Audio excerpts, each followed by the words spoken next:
Peace and blessings, and welcome back to Bodybuilding for Brass Players. I am Umvikeli G. Scott Jones, or Dr. Jones, G, any one of a number of names. This is the first instructional video. If you had a chance to check out my introduction video, right there I was trying to explain the purpose of this channel, a little bit about myself, and basically what I want to accomplish with this channel. So in this one, what I want to talk to you all today about is how to establish a good embouchure. I'm not going to say that there's a perfect embouchure, but how to get a good tone quality if you're a beginner starting off, your first time picking up an instrument, or if you're a band director teaching beginners, or if you're a college student and you're doing some embouchure work or haven't played in a while or whatever, or if you just got some bad habits. I'm going to show you some things that are going to help you improve those. Let me tell you, some things I say may or may not seem like, they might seem unnecessary, especially to someone who's been teaching for a long time. However, what I'm going to show you right now has worked with every child, every beginning band student that I've had. I teach middle school band in the morning, I teach high school band in the afternoons, and then I teach private lessons at Central State University. So what I'm doing does work, and it's helped to fix some bad habits as well with some college students. So that being said, before we even get to the instrument, to picking it up and to buzzing on the mouthpiece, which we are going to do in this video, I want to talk about breathing just a little bit. Number one, just breathe. Don't worry about breathing from the diaphragm. Don't worry about all that. Don't worry about keeping this low and bringing this out or whatever else. You have been breathing your entire life. If you're picking up an instrument, you're probably at least 10 years old. However old you are, your body's been doing a good job with breathing thus far. Don't mess it up, okay? True story. I've had 2 hernia repairs that I personally believe had a lot to do with bad breathing stuff that people were telling me for years. And I don't believe in it anymore. Basically, your lungs are up here. You cannot put air down here. I don't care what anybody says. That's not going to happen. When you breathe in, your diaphragm goes to work. When you breathe out, your diaphragm relaxes. It doesn't do anything when you breathe out. When you breathe in, it helps create space for your lungs to move down, them moving down, and your ribs expanding. Your ribs have to expand. When your ribs expand, there's a set of muscles that are pushing them apart. That creates space for air to come into your lungs. When you breathe out, that's because the muscles in your ribs are squeezing together. Different muscles are squeezing together, pushing air out. That good old diaphragm does nothing when you breathe out. If you want to add a little force, you engage your abdominal muscles. These things right here, which we all have. If you cannot see them, you still have them. So don't worry, they're there and they're working all of the time. So what I'm trying to say here, really simply, is just breathe. Just breathe. If you want to think about your breathing, just take a long breath or a full breath. Your chest will go up. Your stomach will go out. Your shoulders will raise. Your lower back will tilt. Things will happen when you just breathe naturally. If you want to lay on the floor and force this to come up, that's great. If you want to cause yourself physical damage, go ahead and do it. Or challenge yourself, whatever. You've been breathing. Just breathe.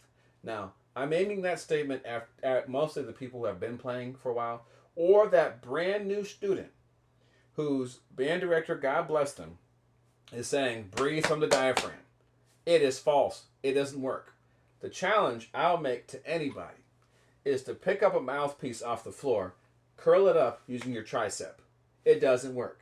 You can't do it. This tricep does not do anything when you curl up here. Now you can flex it all you want to, but it's not doing any good. It's not. The bicep is what's lifting this right here. This little bitty mouthpiece right here. I don't care what it is. I don't care if it's a fidget cube. Okay? Your bicep is lifting that fidget cube, not this tricep. If you want to do the shoulder, that's fine. But this bicep is what's working here. My point is, when you do this, it's a whole different muscle working here. Okay? This diaphragm doesn't do a thing when you breathe out. Please. And it's not down here. The diaphragm is like right underneath the lungs. And the lungs are up here. So that's done. Okay? Hopefully that's done for you.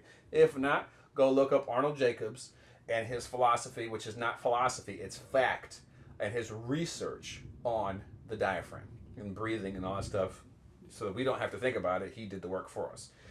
Anyway, so the first thing I tell my students to do is to say poo. Just poo. Poo. Do that. Poo. All I want you to do is be mindful of vibrations here. Vibrations. Then I want you to do like you're beatboxing. Go. Now be careful. I want a lot of air to escape when you do that. I want you to push the air out. Or really to breathe the air out. And all you're doing is you're keeping your lips touching. You're keeping your corners here tight. Let the air escape right here. Don't squeeze it down. Don't just... That's not it. This isn't it. That's not it. It's... Just relax. Now, that being said, I want you to do that simply to feel vibration here. You might feel vibration in your head as well. I don't want you to be afraid of the vibrations when they occur on the mouthpiece. Now, I'm actually going to show a trumpet mouthpiece first. When you go to buzz the mouthpiece, you don't say poo. You don't beatbox. You just let the lips touch. Put the mouthpiece up there, and you're going to blow fast air. That fast air with the lips touching, if the air is fast enough, your lips will vibrate. But then that vibration will feel very much like the... Feel similar to that. Showing you with a trumpet mouthpiece, what I want to do is put the mouthpiece... Number one, you see me licking the mouthpiece. It makes it look gross, but I like to keep the lips wet when I'm playing. Because if I'm moving around at all, it makes it a little easier. I don't chap my lips up and end up with red lines on my lips because they're super dry when I'm playing. Some people do that. That's fine. I don't believe in it. I don't teach it at all. But anyway, I typically will tell you to put the mouthpiece about halfway on each lip. Right about there. And then from there, pull it down. Pull it down. And so what you're going to do is you're going to blow fast air and bring the mouthpiece up. Like that. Okay, that's what you're going to do. Now, if it doesn't work, then slow down and do the process over again. You're blowing fast air before you bring the mouthpiece up.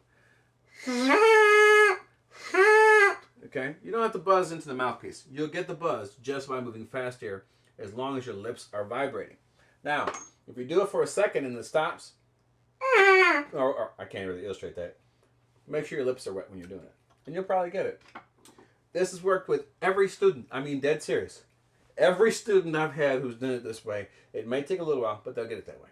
Because they know what they're aiming for with the vibration. Now, you may end up buzzing a little more than you need to, but as long as you give me a 5-second buzz, a 5-second sound, you'll be moving the air fast enough that you're not just squeezing it here. What I mean, like for on the trombone mouthpiece, like... Might be out of breath at that point because you don't have anything pushing against you with resistance to make the air slow down. But back on the trumpet mouthpiece, 5 seconds. If you can do that, you're moving air. If you get that nice airy sound, that's what we're aiming for. Do the same thing on a French horn mouthpiece. And if you're a teacher watching this, try to get students to buzz a high pitch. If you can do a high pitch, it's going to be easier for later on, okay? Starting with a high pitch, because if they can get a high pitch, what they're doing is they're probably hearing it first. If they're hearing it and matching it, you're starting with that ear training very early on, which is good, especially with a smaller mouthpiece. You need that high pitch. You don't want a person playing trumpet to start playing pedal notes their first day. If they do that, that's fine. But you want to try to get them up to faster. And there's some exercises we might get to that in a different video. Tuba mouthpiece. Now here's the secret with a tuba mouthpiece. Cover the end of the mouthpiece about halfway with your pinky finger, okay, while you're buzzing. Now here you might go low, but you still don't want to go super low. You want to get a good tone, and a good tone is going to start in many cases with, or many times with a higher pitch.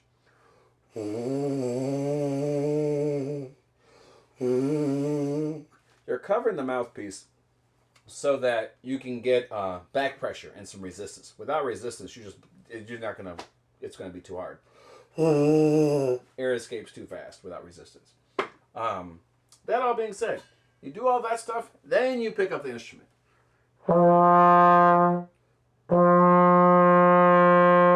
And just start playing nice, long, warm sounds. We want to get a warm sound. If we can go.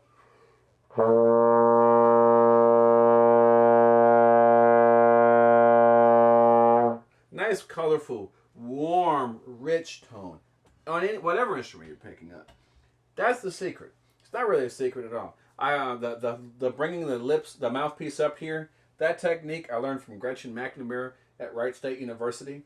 The saying "poo," I did not invent that either, but honestly, I don't remember the guy's name who shared that with a master class. But this isn't a brand new revolutionary thing. But the thing that may be different is I want you to be mindful of it. I want you to be mindful of the vibrations that are occurring in your body. Why?